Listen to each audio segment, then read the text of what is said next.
Hello viewers, আসসালামু আলাইকুম। Welcome to my another blog.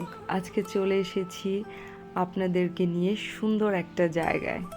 এটা হচ্ছে মানিকগঞ্জ জেলায়, মানিকগঞ্জ সদর থানায় বেতিলায় অবস্থিত একটি জমিদার বাড়ি। যদিও এটা জমিদার বাড়ি না, এটা একজন বণিক ব্যবসায়ীর বাড়ি, কিন্তু লোকমুখে এটা জমিদার বাড়ি বলেই পরিচিত। তাই সকলেই এই বাড়িটাকে জমিদার বাড়ি বলেই চেনে। চলেন আজকে আপনাদেরকে এই জমিদার বাড়ি সম্পর্কে কিছু তথ্য শেয়ার করব। দেখেন ভিউয়ার্স, এত সুন্দর জমিদার বাড়িটার আজকে কি অবস্থা, ভেঙে চুরে পুরো ছিন্ন বিচ্ছিন্ন হয়ে গেছে। দেখেন এত সুন্দর করে যারা এই বিল্ডিংগুলো তৈরি করেছিল আজকে তারা কোথায়, তাদের কথা ভাবতে গায়ে শিউরে ওঠে। এত সুন্দর ডিজাইন করা বাড়িগুলো আজকে ধ্বংসস্তূপে পরিণত হয়ে গেছে, একদম ছিন্ন বিচ্ছিন্ন হয়ে গেছে। চলেন আপনাকে পুরো বাড়িটা ঘুরে দেখাই।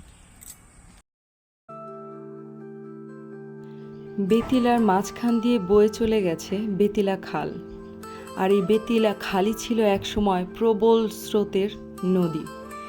নানান বজরা মহাজনী নৌকা আসা যাওয়া করতো এই ধলেশ্বরী আর কালীগঙ্গা নদীর পথে। এই ধলেশ্বরী আর কালীগঙ্গা নদীকে সংযুক্ত করেছিল বেতিলা খাল।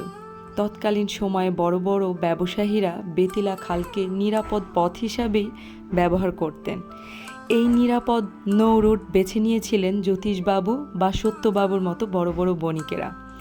এখানে প্রচুর পরিমাণে পাটের উৎপাদন ছিল, আর সেই জন্যই ঠিক নদীর পাশেই জ্যোতিষবাবু বা সত্যবাবু এই সুন্দর প্রাসাদটা নির্মাণ করেছিলেন। তিনি মূলত কলকাতার বাসিন্দা ছিলেন। তারপরে এই এলাকায় পাটের উৎপাদন ভালো হয় এই খবর শুনে তারপর তিনি এখানে এসে এই প্রাসাদগুলো নির্মাণ করেন এবং তারপরে এখানেই থেকে যান।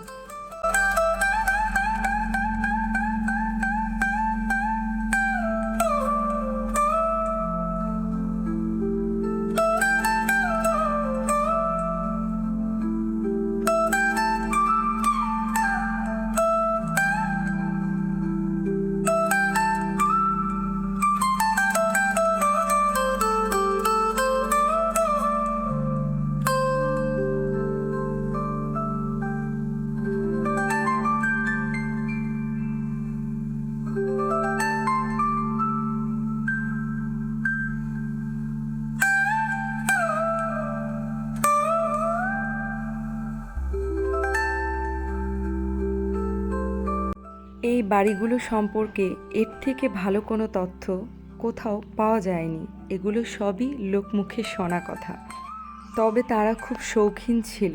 তাদের তৈরি করা এই প্রাসাদগুলো দেখলেই তা বোঝা যায় যে একজন ব্যবসায়ীর কী পরিমাণ বিলাসিতা সেই সময় ছিল, যে এই ধরনের প্রাসাদ নির্মাণ করেছেন তারা বসবাস করার জন্য।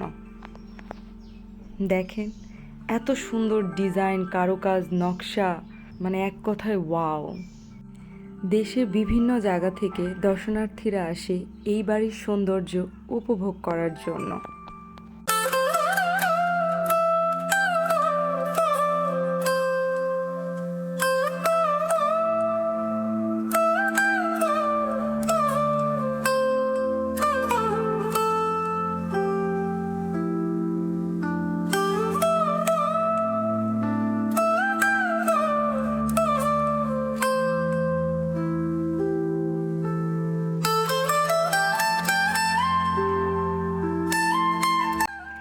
আমি শুধু মন ভরে দেখছিলাম আর ভাবছিলাম, না জানি কত কিছুর সাক্ষী হয়ে দাঁড়িয়ে আছে এই ভবনগুলো।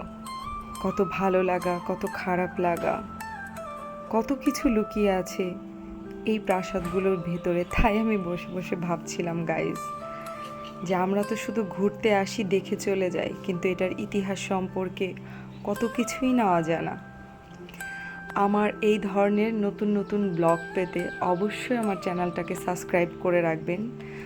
আর আমার ভিডিওগুলো যদি ভালো লাগে অবশ্যই লাইক করবেন, কমেন্টস করবেন, যেন আমি আপনাদেরকে আরও নতুন নতুন ভিডিও উপহার দিতে পারি। সো গাইস, সবাই ভালো থাকবেন। আল্লাহ হাফেজ, আসসালামু আলাইকুম।